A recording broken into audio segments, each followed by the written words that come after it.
Yo, what's going on, guys? It's Houston Sports Talk back in the video today, and the Houston Rockets are improving game by game. Last night, the Houston Rockets got their first win of the season, 128-119 over the Charlotte Hornets. What a great performance from the Houston Rockets. 21 for 37 from three, which they shot over 50% from three. I think they, as a team, they shot for near 57% from three. Bad news, which... who knows? There's no timetable for return. Amen Thompson does have an ankle injury in this game, and who knows how long he'll be out for. So that's not good for the Rockets. But on the downside, Tari Eason should be back soon, at least in the next week. Right now it's November 2nd. Tari Eason is expected to be back in the area of November 5th through November 8th for the Rockets. I would think... the Rockets, they play on November 4th against the Kings. He's not going to be available in that game. Tari will not play in that game. Then November 6th, they play the Kings as well. I would think Tari's going to be probably questionable for that game. Probably will not play. And then my bet would be Tari Eason probably makes I think Tari Eason probably makes his season debut on November 8th on Wednesday against the Los Angeles Lakers. And I'll actually be at that game. So, But, getting Tari back, although you lose Amen Thompson, but this team is still playing really well.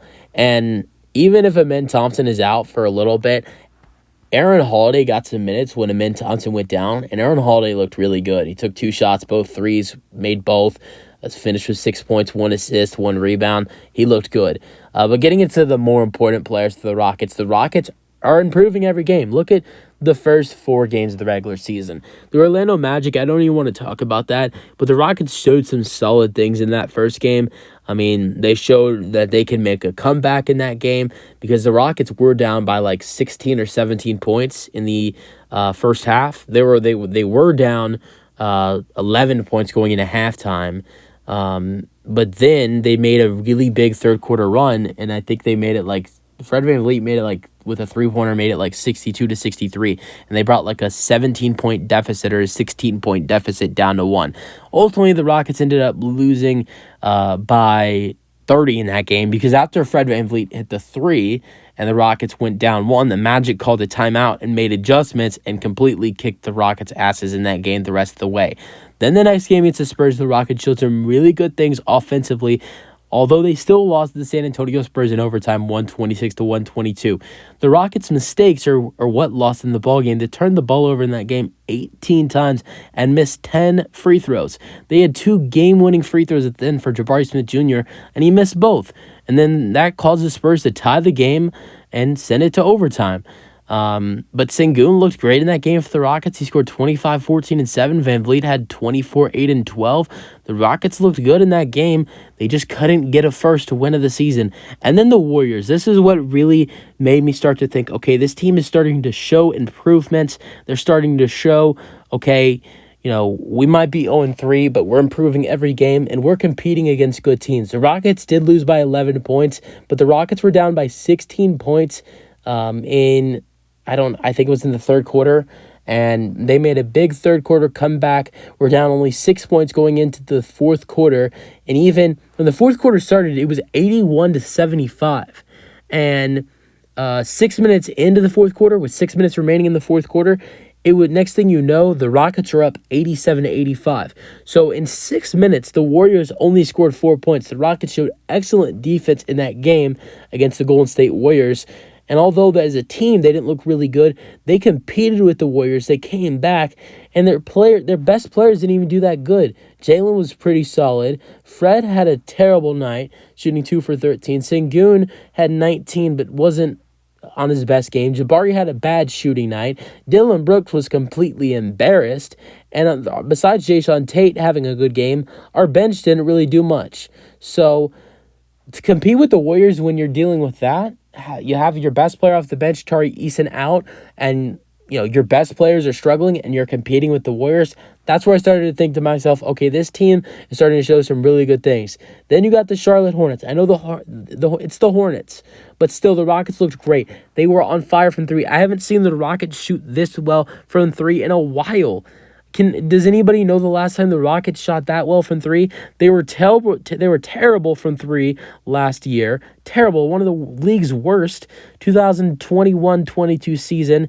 They weren't as bad as they were in the 2022-23 season, but they were not a good three-point shooting team. In the 2020-21 season, after James Harden got traded, after PJ Tucker got traded, the Rockets were a terrible three-point shoot. They weren't terrible, but they weren't a good three-point shooting team then either. So, I love it. Dillon Brooks looked good last night. Was 7 for 9. You can talk your crap about Dillon Brooks, but Dillon Brooks has looked amazing this season. Last night had 20 points, 5 assists, 5 steals, a career high for him. 3 rebounds, shot 3 for 3, 7 for 9, 3 for 3 from 3, and 7 for 9. Fred VanVleet also looked really good. He only scored 3 points in the second half, had 19 points in the first half, finished the game with 22, had 11 assists though, so a double-double of Fred, his second of the year, had 3 rebounds, shot 5 for 10 for 3, which is 50%, and shot 8 for 17. Also, Jalen had a really solid performance. A lot of his points came from the free throw line. He scored 23, 7 of the, or not a lot of it, but a good part of his points came from the free throw line. 7 for 7 at the free throw line, 6 for 16, 4 for 8 from 3, 50% 3-point shooting, and had 4 rebounds as well. And Jalen looked really good too. And even Jabari looked better. He shot 3 for 5 from 3, 7 for 10, 17 points.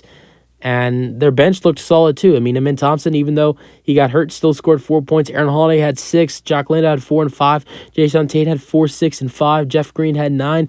This Rockets team right now is playing good as a team, and they're still, they're doing this without Cam Whitmore and Tari Eason. I know Cam Whitmore is completely healthy, but he's not He's not in the rotation right now, which he should be. And Tari Eason is injured with the leg contusion he's dealing with. So right now, this Rockets team, even though they're shorthanded and they're 1-3, they're looking good. And I'm feeling confident going into the next 2 games for the Houston Rockets. And I'll tell you why. Because in the next 2 games for the Houston Rockets, they play the Sacramento Kings. And you're probably thinking to yourself, Sacramento Kings, that's the team that just finished 3rd in the West and are way better than us. But their best player, De'Aaron Fox, who was an all-star last year and who's had 2 35-plus games this year, had 39 against the Warriors and 37 against the Lakers, is out with an ankle injury. So the Rockets will be playing the Sacramento Kings at home with a Sacramento Kings team who is without their best player, De'Aaron Fox. I'm not saying the Rockets will win both of those games, but I have a feeling without De'Aaron Fox with the Sacramento Kings, the Houston Rockets should be able to pull off at least 1 win against the Kings, if not 2. I'm feeling confident for the Houston Rockets this season. After the Sacramento Kings, I'm not so confident because the Rockets have a really hard schedule after that. You got the Lakers, and then you got the Pelicans, which is the NBA Cup. You have the Nuggets. Then you go to Los Angeles to face the Clippers and the Lakers. Then you have the Warriors.